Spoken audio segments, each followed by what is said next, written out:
Intermediate అమ్మాయి కనిపించకుండా పోయి 2 రోజులు అయిందని తల్లిదండ్రులు కంప్లైంట్ ఇస్తే అధ్యక్ష క్వశ్చన్స్ కూడా అడుగుతాను.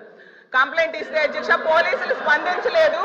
అయితే పోలీసులు నిర్లక్ష్యంగా వ్యవహరించడం వల్ల అమ్మాయి చనిపోయింది అధ్యక్ష.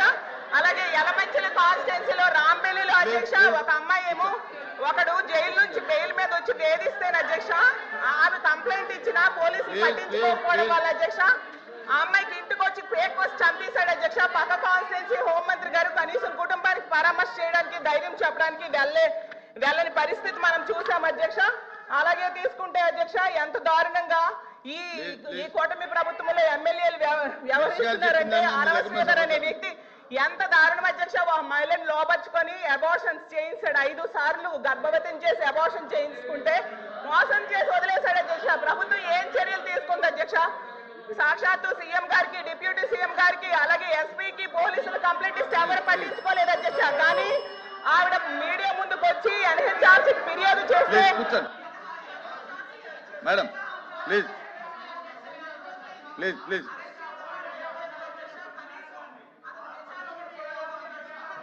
ప్లీజ్ ప్లీజ్ ప్లీజ్ ప్లీజ్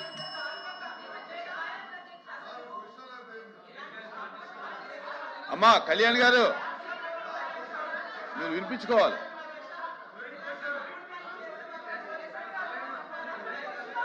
ఇలాంటి దుర్మార్గులు మహిళల మీద చిన్నారుల మీద అత్యాచారాలు చేస్తున్నారు అధ్యక్ష. నేను ఒకటే అడుగుతున్నాను, ఈ హాస్టల్స్ లో అమ్మా అధ్యక్ష హాస్టల్స్ లో ఎంత మంది అఘాయిత్యాలకు అత్యాచారాలు గురవుతున్నారు అధ్యక్ష? హాస్టల్స్ ఏమ్మా నా కళ్యాణ్ గారు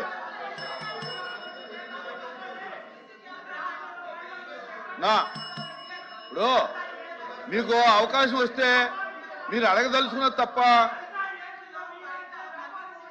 విపరీతంగా దొరుకుతున్నాయి అధ్యక్ష. మత్తు పదార్థాలు వీటి నివారణకి ఏం చర్యలు ప్రభుత్వం తీసుకుందో చెప్పాలి అధ్యక్ష. అలాగే ఇంత మంది వేధింపులకి కూర్చోమ్మా.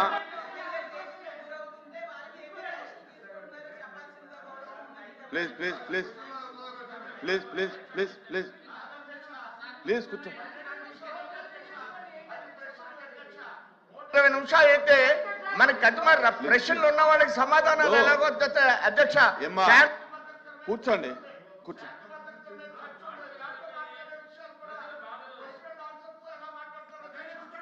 ప్లీజ్ ఇప్పుడు అమ్మా ఇనమ్మా కూర్చోమ్మా కూర్చో.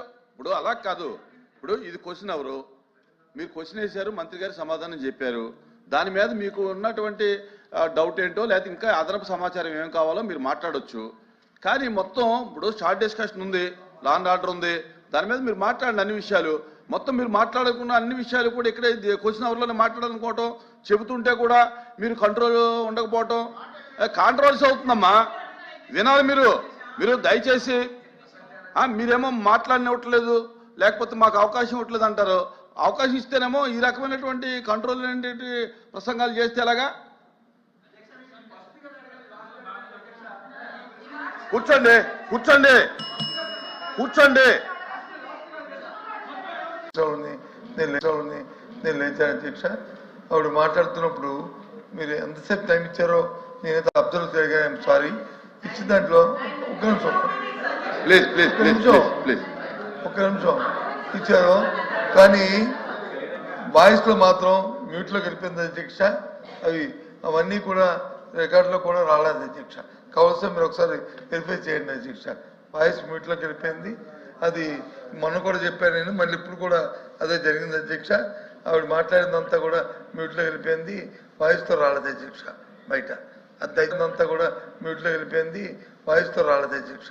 బయట అది దయచేసి మీ దృష్టికి తీసుకొస్తాను, వెరిఫై చేయండి. ఏమంటారు వాయిస్ మ్యూట్ ఏంటి? ఏమంటారు వాయిస్ మ్యూట్ ఏంటి? వాయిస్ మ్యూట్ లో వెళ్ళిపోయింది. నేను ఇన్స్టాల్ చేయమని అధ్యక్ష. చూడ వెరిఫై చేయమని చెప్పండి అధ్యక్ష. ఎవరు మంత్రి గారు మాట్లాడమని మాకు సెక్రటరీ గారు మంత్రి గారు మాట్లాడమని కాదు. ఎవరు దానికి ఎవరు కాదు, మీరు కాదు, మీది కాదమ్మా. మీరు కాదు. అధికారులు మాట్లాడింది అది వెరిఫై చేయండి, మళ్ళీ ఇంకో సభ్యులకి ఇబ్బంది రాకుండా చూసుకోండి అని చెప్తున్నాను. అది వెరిఫై చేసుకోండి టెక్నికల్ గా. రికార్డింగ్ అధికారులు ఎవరైనా ఉంటే కనుక దాన్ని సరి చేసుకోండి. కాదు టీపీ చెప్తారు, మరి ఇంకో మంత్రి గారు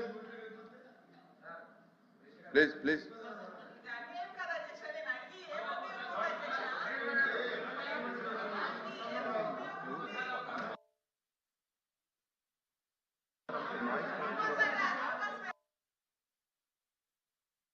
ప్లీజ్ ప్లీజ్ అది మ్యూట్లోకి వెళ్ళకో. ఏ సభ్యులు మాట్లాడి అది రికార్డ్ అయ్యేటట్టు అధికారులు చర్యలు తీసుకోమని చెప్పి కోరుతా ఉన్నాం. ఓకే ప్లీజ్ కూర్చోమ్మా కూర్చో. అధ్యక్ష ధన్యవాదాలు అధ్యక్ష. కాకపోతే మహిళా సభ్యురాలు చాలా క్లియర్గా నేను మహిళా